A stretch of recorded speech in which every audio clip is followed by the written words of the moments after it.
福生无量天尊，道有慈悲。这一章我们要讲解《道德经》的第16章，还劳请诸位道友多多点赞和分享，一念随喜，功德无量。人类的情绪与意志总是在喧嚣与变动中摇摆不定。面对这个快速更迭、纷繁复杂的时代，我们很多人其实都难以在内心保持一种稳定沉静的状态。此时如果回望《道德经》第16章，你会发现老子早在2000多年前就为这一问题给出了一条深邃而内敛的路径。他以至虚极，守静笃开篇，为我们揭示了通往心灵安稳与人生智慧的门径。致虚极这个说法并不容易理解，我们不能简单地把虚当成空或无，而要把它理解为一种极致的心灵开放状态。也就是说，不是把头脑清空不思考，而是去除那些主观执念和偏见之后保留的那份通达和包容。致虚之极是一个到达极点的意思，并非轻松能为。它需要我们在面对各种欲望纷扰诱惑时，持续主动地卸下自我中心的认知防御。唯有如此，内心才能真正获得一个澄明空灵的场域。而守静笃则进一步说明了行动层面上的功夫。这里的守不是僵硬地停留在某种状态中，而是一种持之以恒、坚定不移的态度。所谓笃，强调的是深沉的、不可动摇的力量，是对静的深层体认和守护。我们可以理解为，只有在内心致虚之极之后，人才能有资格，也有能力守住一种真正的宁静。注意，这里的静并不是逃避纷争、远离尘世的安静，而是一种高度清明的状态。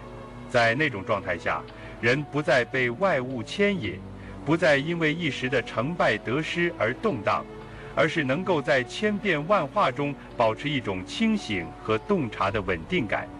老子告诉我们，这种静并不是手段，而是目标，是本源的规范。于是他接着说，万物并作，无以观复。这句非常关键，万物在天地间一同兴起，生发运动。但老子并不因此而陷入热闹的表象，他不是追逐万物的变化，而是透过这种变化去观察它们的复，也就是回归的趋势。换言之，他在变化中寻找恒定的根本。那么这个复究竟是什么呢？老子继续告诉我们，夫芸芸，各复归其根。芸芸众生，万事万物，看似千姿百态，实则都有一个共同的归宿，那就是回到他们最初的根源。这个根不只是生物学意义上的出发点，更是宇宙中一种不可违逆的内在秩序，一种循环复归的机制。归根曰静，静曰复命。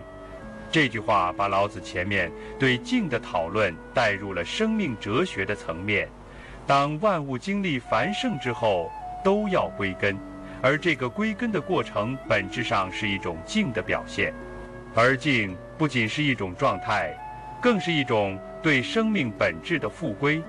在这里，复命的命不是现代意义上的命令或者运气，而是生命的本质，自然的根性。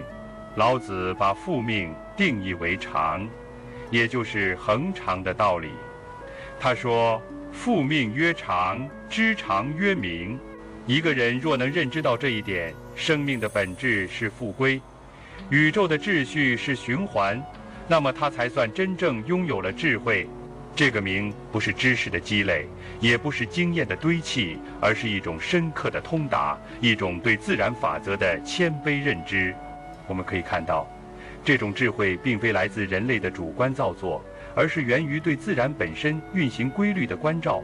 当我们知道常的存在，我们的判断行动就不再草率，也不再自以为是。于是他警告我们，不知常妄作凶。不了解这个恒常的道理，便容易误判形势，冲动行事，结果带来灾难。这里的妄作其实特别值得现代人反思。在当代社会，很多人的行动是高度被外部刺激驱动的。别人买房你也买，别人焦虑你也焦虑，别人成功你也立刻模仿，似乎我们都处于一种高度响应而缺乏内观的状态。然而，在这种被动和无根的反应之中，人的判断往往是错的，行为是乱的，结局自然也往往是凶险的。那如何从知常迈向更高层次的修养？老子接着写：知常容，容乃公。知常之后，人的心就变得容。这个容不是简单的包容，而是一种容量，一种承载力。真正明白恒常之理的人，不会急于裁断是非，不会轻易陷入情绪化，而是能够容纳不同，承受变化。他有足够的空间去理解复杂，也有足够的沉着去等待转机。而这种容最终会带来公，这里的公也并不是指公共或公务，而是一种超越私欲的正直之心。这种公是无私的、宽大的，是把自己放在众生、天地之间去考量利害得失。这种人，老子说公乃王。换句话说，真正具备这种境界的人，才有统摄、领导治理的资格。然而，老子并没有止步于王，他说：“王乃天，天乃道，道乃久，莫身不殆。”这一连串的推演，其实是对人的存在方式做出一种哲学上的升华。从王上升到天，就是让人的视野超越世俗，从权力的实践转向天命的顺应。而天乃道，说明连天地的运转都要依据道而为。道乃久，则点明了道之所以为道，就在于它是恒常不变、永续长存的根本法则。这一句莫身不殆，点出了最深的一层境界。人若能够顺应道，虽身死而无危殆。这里的莫不是终结，而是一种脱离，真正契合道理的生命。即便肉身终结，其精神和影响也不会毁灭。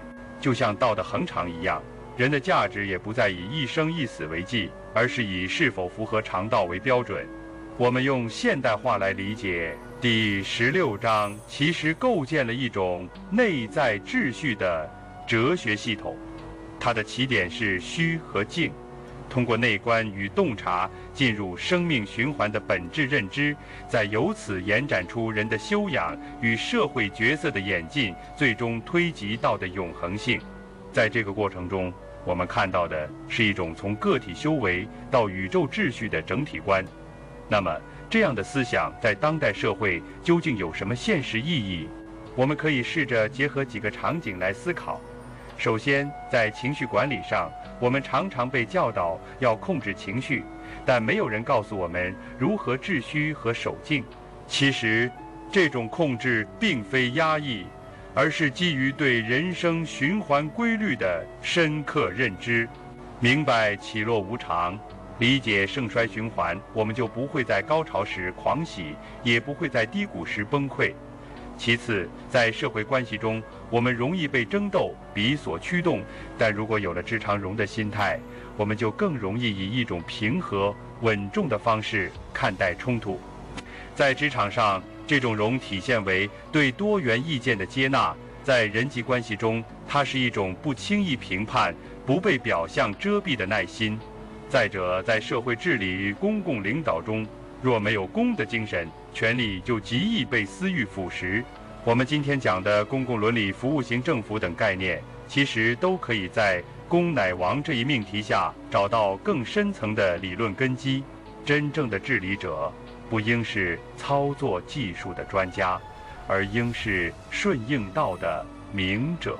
最后，从更广义的哲学层面来说，这一章为我们指出了一种安心之道，不是靠外部安抚，也不是靠意志压制，而是靠一种与道同在的存在方式。当你理解了道乃久，你就不会再为眼前的成败所困；当你体认了莫身不殆，你也不再恐惧生命的终结。